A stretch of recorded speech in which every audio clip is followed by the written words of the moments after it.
Hai semua, apa kabarnya? Saya akan lanjut menceritakan kisah Aura sang Casanova, bab 135.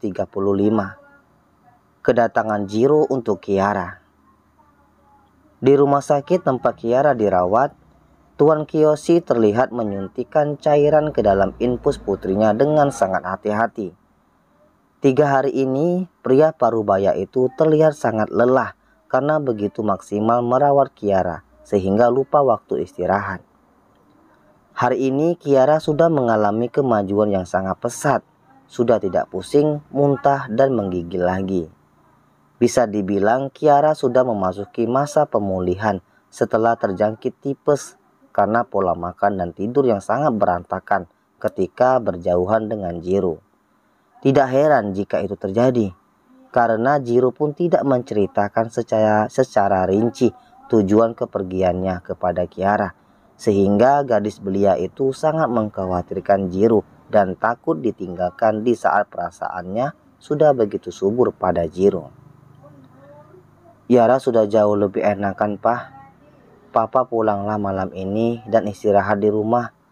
Mungkin besok Kiara bisa pulang ke mansion untuk beristirahat, ucap Kiara. Benar kamu sudah merasa baik-baik saja, nak? Tanya Tuan Kiyoshi. Tentu saja, karena yang merawat Yara adalah dokter terbaik sepanjang masa, sehingga Yara bisa begitu cepat merasa baikan, ucap Kiara dengan jujur. Oke, biar papa cek terlebih dahulu badanmu. Setelah semuanya benar-benar baik, baru papa akan pulang ke mansion, ucap Tuan Kiyoshi yang disetujui oleh Kiara. Setelah beberapa menit memeriksa badan putri kesayangannya dan memastikan jika kondisi Kiara baik-baik saja, Tuan Kiyoshi pun memerintahkan 2 pengawal untuk berjaga di ruang rawat Kiara selama dirinya pulang ke mansion untuk beristirahat. Jangan khawatir, Papa meletakkan 2 pengawal untuk menjagamu, ucap Tuan Kiyoshi kepada putrinya. Hati-hati di jalan, Pak, sahut Kiara ketika menerima kecupan sayang di pucuk kepalanya. Hati Tuan Kiyoshi kini sudah jauh lebih lega, karena akhirnya putri kesayangannya sudah kembali sehat dengan semua anggota badannya kembali normal seperti sedia kala.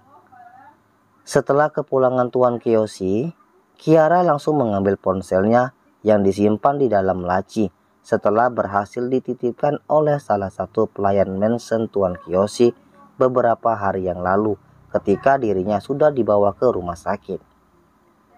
Hati Kiara merasa sangat rindu pada Jiro, karena memang selama berada di rumah sakit, Kiara belum pernah menghubungi atau mendapatkan kabar apapun mengenai Jiro.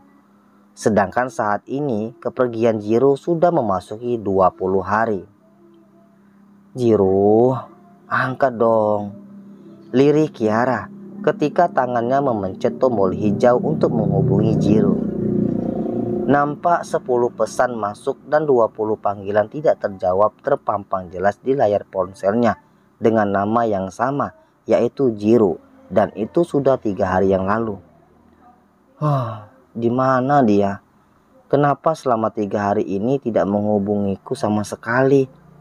Ucap Kiara merasa hatinya tiba-tiba terasa pedih, membayangkan hal yang tidak-tidak kepada Jiro, lelaki matang yang sudah berhasil masuk penuh di kehidupan seorang gadis belia seperti Kiara. Sementara di tempat lain, Jiro yang ternyata sudah sembuh total dari operasi vasektomi non-permanen yang dilakukannya, dan waktu yang diperlukannya jauh lebih cepat dari prediksi dokter spesialis yang menanganinya. Bagaimana, Max? Kau sudah memastikan jika Kiara masih berada di rumah sakit? Tanya Jiro pada asistennya. Iya, Tuan. Dan hari ini, menurut informasi dari orang suruhanku, Tuan Kiyoshi kembali ke mansion dan ruang rawat Nona Kiara hanya dijaga oleh 2 orang pengawal saja, ucap Max memberikan informasi secara lengkap yang diperlukan oleh Jiro. Baiklah, antar aku ke sana sekarang juga, Max, ucap Jiro. Jiro sudah tidak sabar lagi untuk mengunjungi Kiara guna memastikan jika gadis belianya baik-baik saja. Beberapa hari belakang Jiro sengaja mengabaikan ponselnya agar keberadaannya tidak bisa dilacak oleh orang-orang suruhan Tuan Kiyoshi. Dan benar saja, Tuan Kiyoshi berani meninggalkan Kiara di rumah sakit setelah memastikan keberadaan Jiro masih di luar negeri melalui sinyal ponselnya. Nampak Jiro bahkan baru sampai dari luar negeri dan belum sempat mandi dan bersih-bersih badan untuk ingin segera menjenguk Kiara. "Tuan, tunggu dulu," ucap Max yang langsung menghentikan langkah kaki Jiro yang terlihat begitu cepat untuk menuju ke mobilnya, karena saat ini dirinya bahkan masih berada di bandara dan belum pulang ke mansionnya sama sekali. "Ada apa, Max?" tanya Jiro kepada asistennya. "Tuan, sebaiknya Anda pulang dulu ke mansion untuk mandi dan berganti pakaian terlebih dahulu. Karena menurut informasi yang aku peroleh, jika saat ini keadaan Nona Kiara sudah baikan dan stabil. Besok beliau akan pulang dan dijemput oleh Tuan Kiyoshi untuk kembali ke mansion. Jadi alangkah lebih baiknya jika Anda..." ucap Max memberitahu panjang lebar informasi terkini mengenai Kiara kepada Jiro, dengan mengakhiri perkataannya dengan cara menggantung karena merasa sungkan dan malu untuk meneruskan kata itu. "Kerja bagus, Max. Kau tidak perlu malu melanjutkan ucapanmu, karena kau pun sudah tahu rasanya dengan Sania, iya kan?" ucap Jiro sambil menjentikkan jarinya di hadapan Max dengan sangat bersemangat ketika tahu jika saat ini Kiara sudah membaik dan stabil. "Tuhan bisa aja," sahut Max dengan malu-malu. Jiro pun kemudian diantar Max untuk lebih dulu kembali ke mansionnya, sekedar membersihkan diri dan berganti pakaian serapi mungkin.